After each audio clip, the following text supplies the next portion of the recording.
So as Ant-Man in the Wasp Quantumania trailer has been dropped, everyone might be excited for this guy, Kang. So let's take a look on what is his story, and how was he originated. After being bored of present, Nathaniel Richards from an advanced future sets out to conquer the worlds. After searching for years, Nathaniel lands in Dr. Doom's library, where he had to encounter the Doom's robot, but luckily Kang from the future arrives, and kicks Doom's robot to 20th century. "Who are you?" asked Nathaniel. Kang replied that he has been with many names, and he is the future version of himself, and offers him to teach everything that requires to conqueror. Already bored and sick of present, Nathaniel agrees to go with Kang, and then Kang takes him 1 year before the meteor extinction of dinosaurs. Here Kang shows stories of his different variants, and teaches him many weaponry skills. After teaching many lessons, Kang shows his greatest weakness too, which is Ravonna. Kang tells Nathaniel never ever to love in his entire life. And then Nathaniel meets Adhi, and he brings Nathaniel to her elder. By seeing Nathaniel's eyes, Elder marks blink in his face, and tells that the journey you're going ahead brings you both glory and pain too. After dancing and enjoying with the tribe, Nathaniel returns to Nag and explains his experience, and tells him that they should rescue them from the meteor, because he loves them. By hearing the word love, Kang gets angry and slaps Nathaniel, and takes Nathaniel to that tribe, and made him destroy every single one of them. And one night Nathaniel steals Kang's armor, and escapes to the past. But he didn't land where he wanted, but instead, Kang lands in Egypt.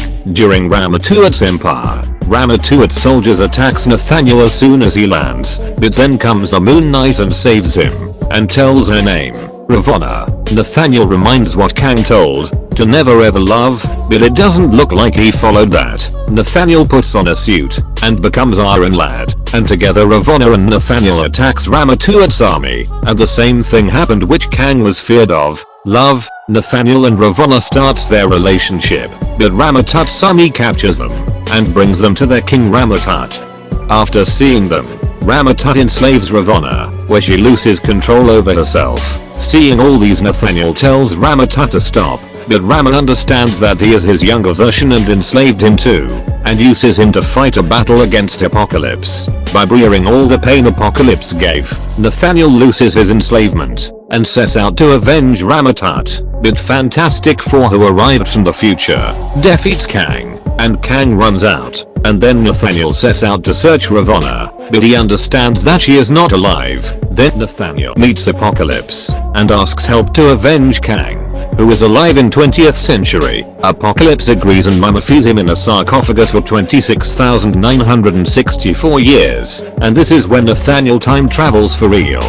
After waking up from the sarcophagus, Nathaniel finds himself in 20th century, where Avengers were fighting with Kang. As Nathaniel enters Kang's ship to kill him, Dr. Doom shows up. Doom tries to fight and destroy both of them, but Nathaniel joins with the Kang and decides to defeat Doom, so that both can rewrite the reality. Both of them got teamed up and defeats Doom, but then, Nathaniel betrays Kang by killing him. After getting his revenge, Nathaniel returns Egypt to become Ramatut, and handle the situation before Ravonna getting killed, and he does succeed by saving her. But again the Fantastic Four arrived and made him run for life. Nathaniel travels forward in time to reach a no man's land, where everything is destroyed, and meets a girl who is killing all the infected creatures. This is no one but Ravonna. But Ravonna couldn't understand how did Nathaniel knew her name, but both of them teams up and defeats more creatures, where one day Nathaniel proposes Ravonna, but that didn't went as expected for him. Ravonna rejected him and left, leaving him alone. Then Nathaniel got fired up, and started destroying everything that comes in his way. Then one day, by listening to the sound from a machine, which sounded Kang, Nathaniel decided to known as Kang the Conqueror. After everything, Kang sets out on a new journey of conquest. He conquers many kings, realms, planets, and galaxies, to finally become Kang the Conqueror. But at last he meets an alternate Earth, which is ruled by Princess Ravonna.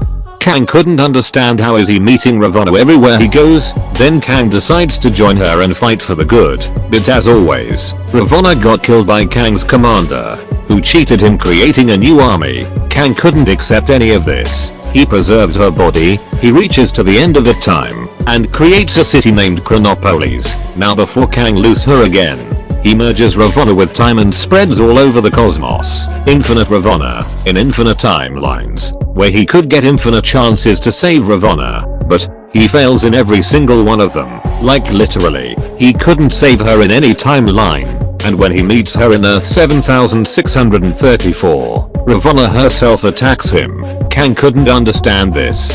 He asks why is she doing this after all he had done for her, and Ravonna replied I couldn't be free because of you, and destroys the Chronopolis, where Kang was thrown in timelines. And now finally, Kang arrives to his younger self, which is Nathaniel, and tells him that how infatuation for love can destroy him, but the loop continues. Nathaniel didn't listen, but Kang couldn't see this happening to him. He kills the elder who advised Nathaniel, but the elder was Ravonna, and Kang himself made Nathaniel escape, and becomes the god of time, and states one of his most popular lines, never, ever, love.